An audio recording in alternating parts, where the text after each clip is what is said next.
আমাদের জেনারেশনে আমি একটা কমন প্রবলেম লক্ষ্য করেছি, যেটা আমার সাথেও হয়। আমরা না ইন্টারনেটে কন্টেন্ট কম দেখি আর স্ক্রল করি বেশি, কারণ আমরা এত কন্টেন্টের মধ্যে কনফিউজ থাকি যে কোনটা ভালো কোনটা খারাপ, কোনটা দেখবো কোনটা দেখবো না, কোনটা দেখলে আমার টাইমটা সেভ হবে। সেই জন্য আমি অ্যাজ রিভিউয়ার আমার মনে হয়েছে এটা আমাদের দায়িত্ব আমাদের অডিয়েন্সকে কিছু ভালো মুভি সাজেস্ট করা, তাতে তাদের যেন স্ক্রোলিংটা একটু কিছুটা কমে এবং তারা বিনা হেজিটেশনে ভালো মুভি দেখতে পারে। এখন থেকে মাঝে মাঝে কিছু আউটস্ট্যান্ডিং ফিল্ম, যেগুলো আমার মতে খুবই ভালো এবং খুবই টপ নচ কিছু ফিল্ম, যেগুলো আমি আমার অডিয়েন্সকে সাজেস্ট করব, তার রিভিউ দেব। সেটা নতুন হতে পারে, পুরনো হতে পারে, বাট সেটার মান সবসময় আমার কাছে সব থেকে ওপরে থাকবে। আজকে সেরকম একটা মুভি নিয়ে রিভিউ করবো। এটা 2022 সালের একটা south Korean movie, emergency declaration, যেটা ডাইরেক্ট করছে হান জে রিম, আর কাস্টে আছে কাংঘো সং, লি বিয়ং হুং। নামগুলো আই থিঙ্ক ঠিকঠাক প্রনাউন্স করলাম, কোরিয়ান নাম তো তাই জন্য একটুখানি খটোমটো হতে পারে। এইবার এর গল্প বলার আগে আমি দুটো জিনিস আপনাদের সাথে বলতে চাই। প্রথমে একটা কোয়েশ্চেন, যে ধরুন আপনি দেখছেন একজন প্রবলেমে আছে, আপনি তাকে হেল্প করলে সে বিপদমুক্ত হতে পারে, বাট আপনি দেখলেন যে তাকে প্রবলেম থেকে বার করতে গিয়ে আপনিও প্রবলেমে ফেসে যেতে পারেন, তখন আপনি কি করবেন? আর আরেকটা, যে মানবিকতা, এই কথাটা না খুব ছোট্ট একটা কথা, বাট অনেক বড় বড় মানুষের মধ্যে এটা পাওয়া যায় না। এই দুটো জিনিস এই ফিল্মে আপনি যেভাবে পাবেন, সেটা আই থিঙ্ক আর কোনো জায়গায় আপনি পাবেন না। এটা একটা সার্ভাইভাল থ্রিলারের গল্প। এইটা একটা মানে বায়োলজিক্যাল টেরর অ্যাটাক। একটা প্লেন যেটা হাওয়াই যাচ্ছে 150 জন প্যাসেঞ্জারকে নিয়ে, সেখানে একটা টেররিস্ট ওঠে এবং তার ওয়েপন হচ্ছে বায়োলজিক্যাল একটা ওয়েপন, একটা ভাইরাস।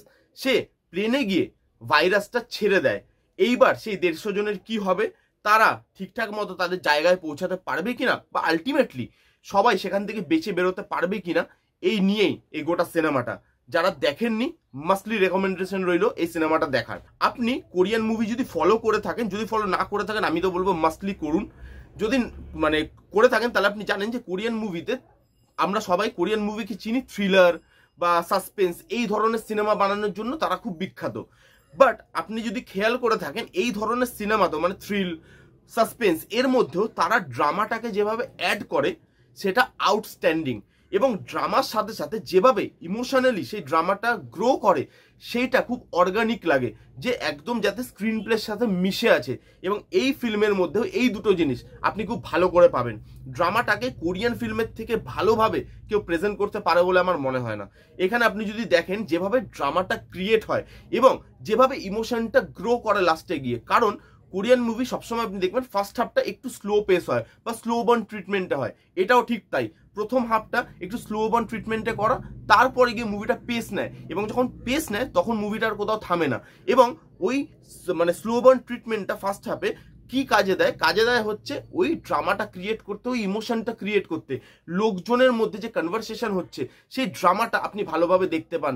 অনেক জায়গায় আপনার চোখে জল আসবে, এবং সিরিয়াসলি স্ক্রিন প্লের মধ্যে এই দুটো জিনিসকে যেভাবে রাখা হয়েছে সেটা আউটস্ট্যান্ডিং, সেটা আপনার শেখার মতো একটা জিনিস। এটা যেহেতু একটা সার্ভাইভাল থ্রিলার, অনেক জায়গায় edge of the seat movement আছে, এবং আপনি যেই ঠাকুরকে মানেন একটা টাইমে গিয়ে সেই ঠাকুরকে প্রার্থনা করবেন যে ভাই এদেরকে বার করে দাও, এরা কেউ কোনো দোষ করেনি।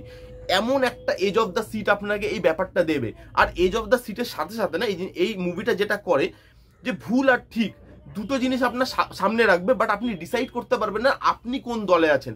কারণ আপনি অ্যাজ হিউম্যান বিংও ভাববেন হয়তো যে আমি থাকলে হয়তো এইটা করতাম, পরেরক্ষণই মনে হবে যে না, ওই দলটা যেটা করছে আমি থাকলে হয়তো ওরকম করতাম। কি বলছি সেটা হয়তো এখন ক্লিয়ার হবে না আপনাদের কাছে, মুভিটা দেখলে আরো বেশি ভালো করে এটা ক্লিয়ার হবে।